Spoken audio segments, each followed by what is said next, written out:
আমরা এখন এক ব্যক্তির এইটা কম্পিটিশন পরীক্ষায় অঙ্ক, রেল পরীক্ষায়, ব্যাংক পরীক্ষায়, পিএসসি পরীক্ষায়, ANM, GNM, West Bengal police, যে কোনো পরীক্ষায় কোনো সিলেবাস নাই, সব পরীক্ষায় একই অঙ্ক পড়ে। চাকরি পরীক্ষা মানে একই অঙ্ক, মাধ্যমিক থেকে সব অঙ্ক পড়ে। তুমি কত অঙ্কতে এইচএসে কত করেছো, কত লগ করেছো, কত ইন্টিগ্রেশন করেছো, ওইটা শুধু ইঞ্জিনিয়ারিং পরীক্ষাতে কাজে লাগবে আর এইচএসের রেজাল্টও করতে। বাকি যে কোনো চাকরি পরীক্ষায় পৃথিবীতে মাধ্যমিকের অঙ্ক কাজে লাগবে, ঠিক আছে? মাধ্যমিক সিলেবাস 5 থেকে 10 পর্যন্ত।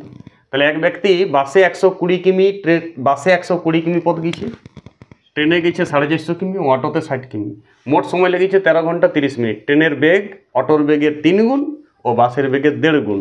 তাহলে ট্রেনের বেগটি বের করতে বলছি। অঙ্কটি ভালো করে দেখে পড়ার সময় নেই, অপশান দিয়ে আছে এগুলো।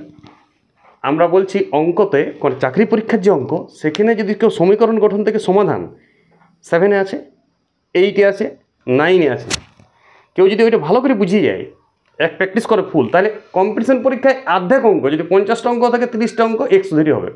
কোনো শর্ট প্রসেস, কেউ কোনো কোচিং সেন্টার বলবে এক্সকে 3 দিয়ে ভাগ করে 4 দিয়ে গুণ করে দিবে, তাহলে অঙ্ক উত্তর চলে আসবে। হ্যাঁ, আসো উত্তর, কিন্তু ওইখানে তুমি তোমার বোধ শক্তি কোনো অঙ্কটা আসছে না। যারা এখন কোয়েশ্চেন বানায় তারা ওই পদ্ধতিগুলো জানে, ওরা চেষ্টা করে ওই পদ্ধতিগুলোর বাইরে অঙ্ক দিতে। সেইখানে অঙ্ক ফুল প্রসেস করো, ফুল স্পিডে করো। যারা ওই শর্টকাট পদ্ধতি ইউজ করে তাদের থেকেও অঙ্ক স্পিডে হবে এবং তোমার নলেজ বেড়ে যাবে। 5 বছর সময় লাগবে, কিন্তু নলেজ বেড়ে যাবে আস্তে আস্তে। তুমি অঙ্ক ডেলি 2 ঘন্টা প্র্যাকটিস করলে অঙ্ক হয়ে যাবে। প্রতিদিন 2 ঘন্টা। চাকরি পরীক্ষা এমন লাগে যে কাল 3 মাস পর পরীক্ষা আছে বলে অঙ্ক করি। অঙ্ক করার যদি নেশাতে পরিবর্তন হবে। পরীক্ষা নাই, কোনো কারণ নেই, আমি অকারণে অঙ্ক করি। পরীক্ষা নাই, কোনো পরীক্ষা নেই এখন, এই বছর কোনো পরীক্ষা নেই, তাও আমি অঙ্ক করি 2 ঘন্টা।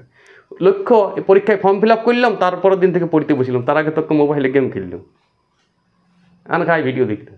অমনি করে হবে না। অঙ্কেরই ক্লাস দেখো, ইউটিউবে দেখে হবে না। অঙ্ক নিজের হাতে করতে হবে। অঙ্ক কোনো চিড়িয়াখানা নয়। অঙ্ক দেখিয়ে ডুবডুব ভাইলে যে ভিডিও করছে, একজন করছে অঙ্ক, তুমি দেখিয়ে দিয়েছো, ওইটা তো জ্ঞান বেড়বে না। অঙ্ক তোমাকে নিজের হাতে প্র্যাকটিস করতে হবে। অঙ্ক প্র্যাকটিস সেট কিনতে হবে আর নিজের হাতে প্র্যাকটিস করতে হবে।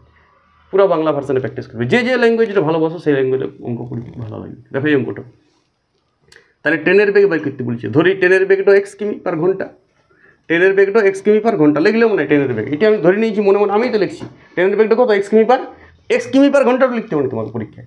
টাইম বেঁচে যাবে। এখন আমি একটু বেশি বুঝাচ্ছি বলে টাইম লাগছে, 10 সেকেন্ড লাগবে মাত্র। তাহলে বলো অটোর বেগটা কত হবে? ট্রেনের বেগ অটোর বেগের 3 গুণ, তাহলে অটোর বেগ হবে x/3। আর বাসের বেগ কত হবে? 1.5 গুণ বলেছে, তাহলে বাসের বেগ কত হবে? x/1.5 মানে 3-এর 2, তো 3টা তলায় ভাগ, এইটা বাসের বেগ হবে।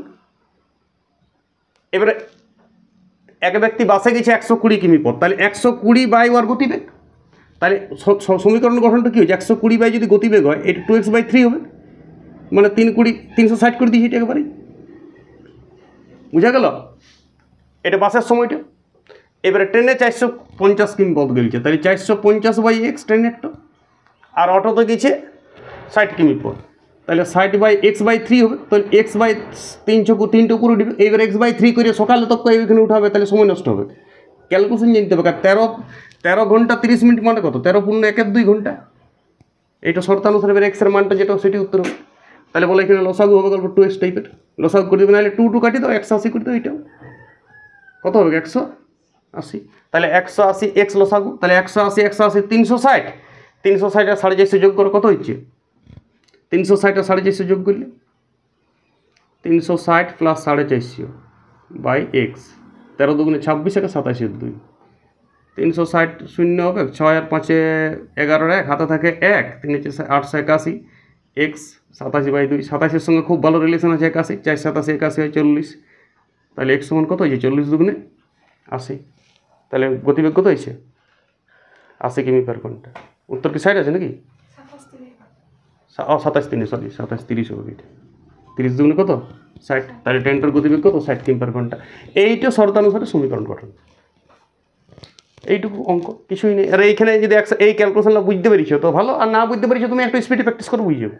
খাতার হাতে প্র্যাকটিস করো, এটা দেখলে কিছু হবে না, দেখে কিছু লাভ হবে না, নিজের হাতে প্র্যাকটিস করো। এই ভাষা এবার এইটা আমি কোন পরীক্ষার জন্য করলাম? এটা 9-এর পরীক্ষা তো হবে, ক্লাস পরীক্ষা তো। এটা পুরো করেছি, এটা তখন ভাষা কেন লিখবে তুমি? ধরি ট্রেনটার গতিবেগে 100, অটোর গতিগত মোট সময় লেগেছে এত, তাহলে শর্তানুসারে সাজাবে অল্প ডিজাইন বসে দেবে। এটা ক্লাস পরীক্ষা তো চলবে, এটা চাকরি পরীক্ষা তো চলবে। চাকরি পরীক্ষা এটা হায়েস্ট সময় লাগবে বলতে কি 10 থেকে 12 সেকেন্ড। দেখবে তুমি প্র্যাকটিস করে দেখবে, কোনো ভাষা না দিয়ে তুমি বুঝলেই তো হয়েছে। আমার অপশানে গেলেই তো হয়েছে। ওকে।